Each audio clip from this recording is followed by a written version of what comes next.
Yo tout le monde, c'est Neox Reptile et on se retrouve enfin pour la reprise des vidéos. Donc mes épreuves anticipées du baccalauréat sont très bien passées.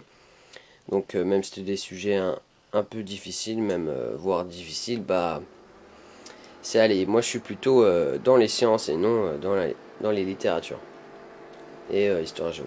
Donc il s'est passé vraiment beaucoup de trucs entre cette période. Donc on va commencer par ce qui est simple. Donc ma Solar Raptor. Donc je l'ai installé. Puis avec Ambre. Donc Solar Raptor 50 watts UVA UVB avec une douille céramique. Donc installation très simple, un trou là. Après bah ça passe au-dessus. Tac. Après c'est avec un ballast, donc c'est un ballast spécial. C'est je me souviens plus c'est quoi le ballast, mais c'est le nom précis. Mais c'est pas un ballast Solar Raptor, donc de la marque Ecolux. C'est une autre marque, mais ça le fait largement avec ces marques. Donc je vous conseille d'acheter la marque Solar Raptor, parce que je me souviens plus vraiment du modèle là. Donc tac, il est relié. Donc j'ai un couplage avec une Solar Glow, non une Sun Glow pardon, 50 watts. Donc pareil, on fait un petit domino, un petit trou. Donc c'est vraiment histoire d'avoir un bon point chaud dans toute cette zone. Et que pendant les périodes de reproduction, je pourrais l'allumer. Afin d'avoir deux points chauds en fait. Un ici et un ici. Pour vraiment que le couple ne se batte pas. Donc voilà, ça fait... j'ai 50 degrés là. Enfin, je vais vous montrer.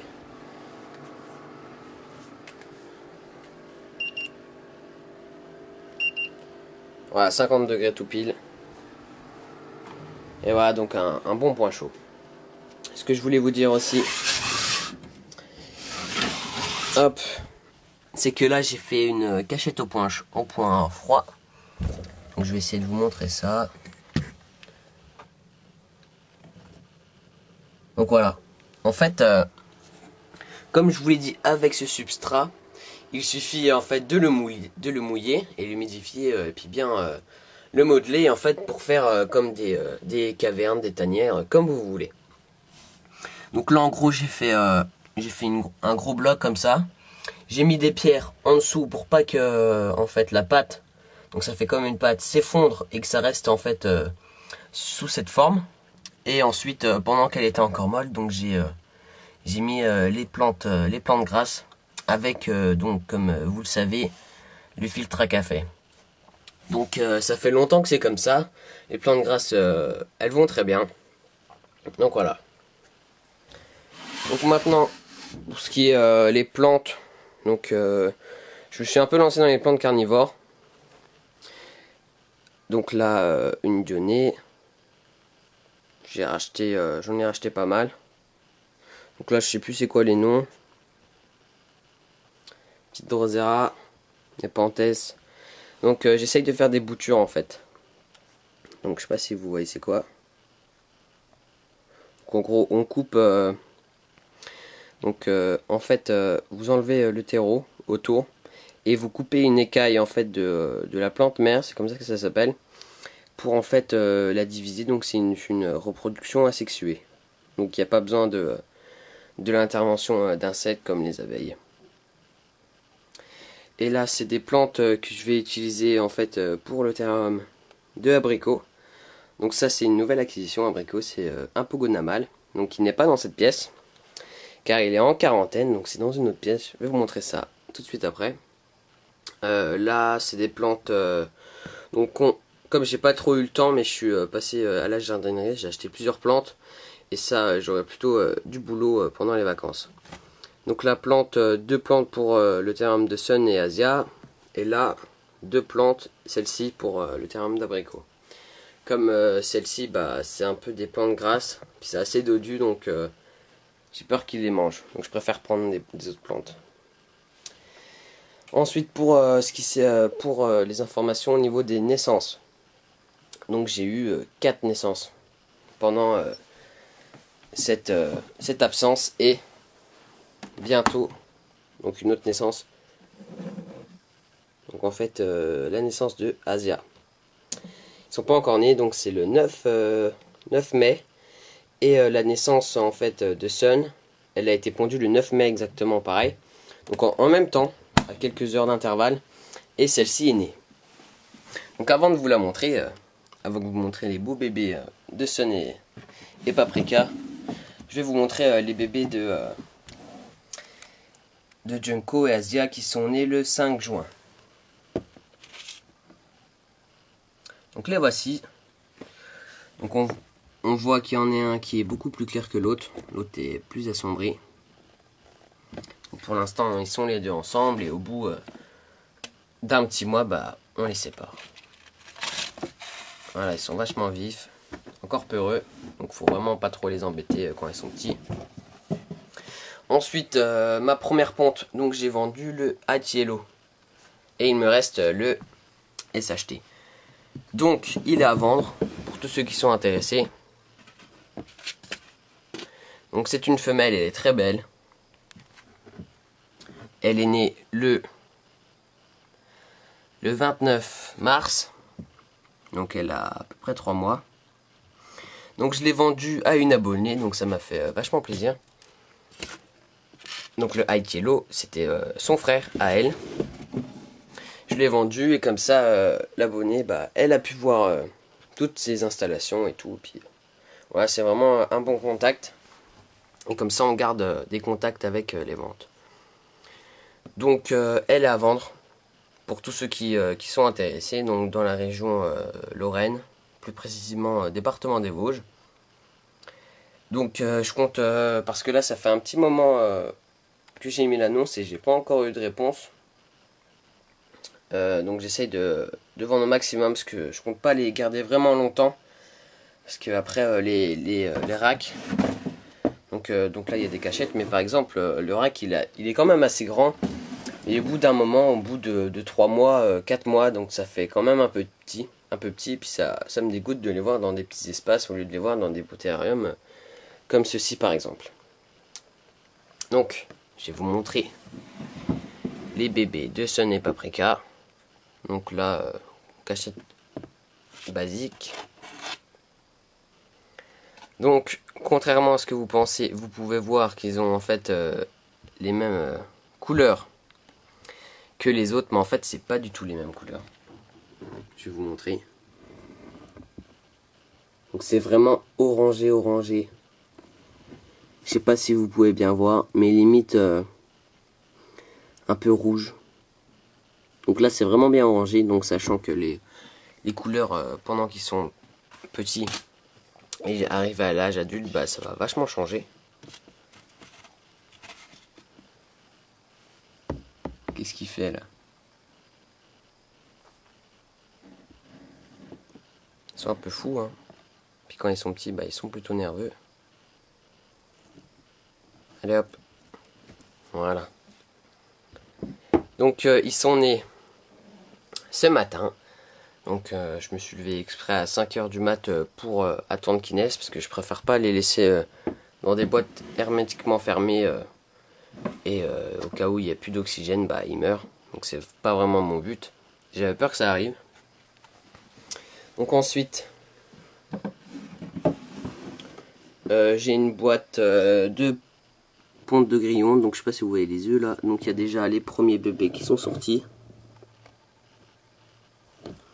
Donc tout ce qui est ponte, ça va servir à la nourriture des bébés Gecko. Donc j'en ai déjà. Ouais, mes grillons, elles sont plus dans cette pièce. Donc voilà. J'espère que ce début de pièce et ce début de vidéo vous aura plu. Donc là j'ai du mal. On reprend les vidéos. Et je vais vous montrer le terme d'abricot et voilà donc les projets que je compte faire. Donc nous revoilà, donc on se retrouve dans une autre pièce. Donc en fait c'est un petit couloir aménagé. Donc il n'y a pas vraiment de truc dedans, c'est surtout un range bordel. Et je compte faire une pièce d'élevage de gecko dedans. Donc alors ici on a le terrain d'abricot. Donc en fait, je l'ai acheté sur le bon coin, donc abricot et tout l'équipement. Donc je l'ai acheté 200 €. Donc c'est un terrain tout équipé, fait maison, 120 x 60 x 60. Et je vais vous montrer abricot. Et donc le voici. Donc il a 3 ans et il fait 50 cm. Donc là, comme on peut le voir, il va mieux de la tête. Donc j'aurais plutôt voulu montrer quand il avait de très belles couleurs. Je vais vous montrer son dos. Voilà, son dos est magnifique. Et encore, faut attendre qu'il termine sa mue. Donc la déco du terrarium n'a pas changé. Donc elle était à peu près comme ça chez la personne auquel je l'ai acheté. Donc elle l'a vendu car c'était un gars qui en fait allait habiter dans un appartement. Et il pouvait plus mettre le terrarium. Donc il était obligé de vendre ses reptiles. Donc la déco, je vais entièrement la refaire. Je compte changer le substrat, changer tout. Et je vais peut-être... Donc désolé, petit problème de batterie. Donc je disais, je compte changer le plexiglas et mettre en fait une plaque de bois. Et ensuite faire un trou. Donc pour faire une aération haute et une aération basse de l'autre côté. Et aussi donc pour le décor de fond. Donc vous voyez là c'est des pierres avec de la colle à carrelage en fait. Donc je compte les laisser. Et tout simplement appliquer une base. Donc en fait c'est la base, c'est le reste du substrat de mon Pogona parce que j'ai pas tout mis. Parce qu'en fait c'était pas trop la même couleur. Donc si vous avez déjà vu mes autres vidéos. Donc là ça fait comme une pâte. Et en fait je vais juste l'appliquer sur le décor de fond pour le colorer.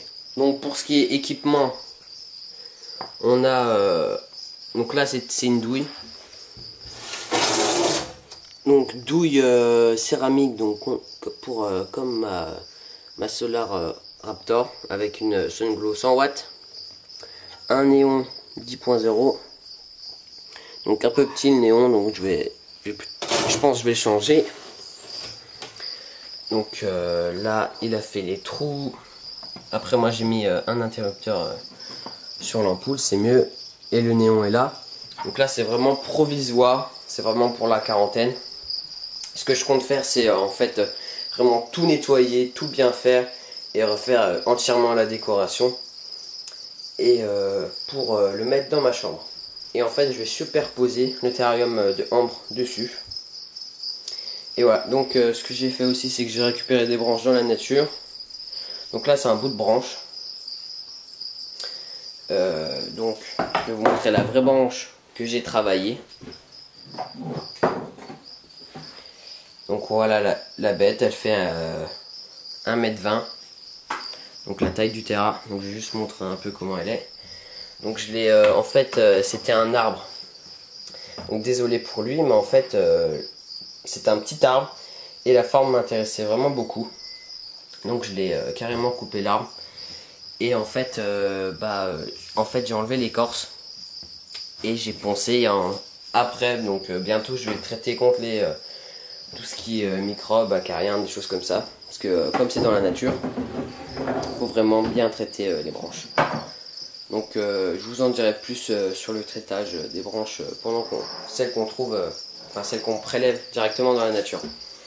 Donc ensuite, sa phase au Pogona mâle, c'est un translucien citrus orange. Donc translucien, pour ceux qui connaissent, c'est les Pogona avec les yeux noirs. Donc le nom vient pas forcément de là, mais c'est en fait les bébés en fait quand ils sont ils viennent juste de naître, ils ont la peau un peu translucide. Donc les rayons lumineux passent à travers la peau. Donc là il se ventile. Donc dommage qu'il va préparer sa mue. Parce que ses couleurs sont vraiment folles. Donc je suis vraiment content de cet achat. Donc merci au vendeur. Et je vais avoir pas mal de choses à faire pendant les grandes vacances. Donc pendant ces vacances. Sachant que là le 5 juillet. J'ai mon oral de bac de français. Donc faut aussi que ça se travaille. Et ensuite le 7 juillet je pars à la formation à la ferme tropicale. Donc ça dure 9 jours. Je vous ferai une petite vidéo, etc. Donc vraiment mon projet, c'est dans cette pièce. Donc en fait c'est un petit couloir. Il sert vraiment pratiquement à rien. Ce que je compte faire, c'est tout enlever et mettre en fait tous mes Gecko Léopard. Tout ce qui est Gecko Léopard, installation Gecko Léopard ici. Donc là on a largement la place à la place de ce canapé. En fait je vais mettre le meuble qui est en dessous du terrarium de Ambre. Et au-dessus je vais mettre le terrarium des 2 mâles. Ici, en fait je vais mettre une petite cloison là parce que s'ils se voient c'est pas trop cool. En dessous je vais mettre le terrarium d'Asia. Et sur cette bande là je vais mettre mon rack, mon incubateur. Et pourquoi pas des petits terrariums en verre pour les bébés quand ils seront un petit peu plus âgés au lieu de les garder dans le rack. Donc je suis vraiment content de reprendre les vidéos. J'ai beaucoup d'idées en tête de vidéos. Je pense à des tutos. Donc je vous en dis pas plus, mais c'est en train de se préparer à le bricolage du terrarium là. Donc je pense que je vais filmer parce qu'il y a vraiment de beaux trucs à faire. Pour le substrat, en fait je vais chercher le substrat, la terre du Valtin. Donc comme je vous ai parlé dans mes précédentes vidéos. Et ensuite je vais mettre les pogonas dans ma chambre. Et voilà, donc on va superposer les 2 terrariums pour faire les choses plutôt belles. Donc je suis vraiment pressé de bricoler, mais bon, il y a les révisions avant tout. Donc là je vous remonte le terrain. Donc c'est pas du bois, c'est du bon bois. Donc c'est pas de l'OSB, enfin l'OSB c'est assez fragile, mais bon c'est quand même bien pour la terrarium. Là c'est du bon bois. Il a fait ça plutôt bien. Et voilà, donc je suis fier de cet achat. Je suis fier que ma pièce d'élevage s'agrandit. Et puis pour vous faire plaisir, pour vous vendre mes bébés, pour vous faire des tutos, pour vous faire plein de trucs en fait. Donc voilà. Et à la ferme, quand j'irai à la ferme tropicale, enfin à la formation, donc je vais acquérir beaucoup de connaissances et je vais vous les partager. Donc ça va être vraiment cool, il y a beaucoup de choses à venir. Donc plein d'idées de vidéos. Et voilà. Donc on se retrouve pour une prochaine vidéo. N'hésitez pas à liker ma page Facebook, à m'ajouter sur Skype pour plus d'informations. Et merci d'avoir regardé cette vidéo. Et n'oubliez pas, abonnez-vous. Allez, ciao!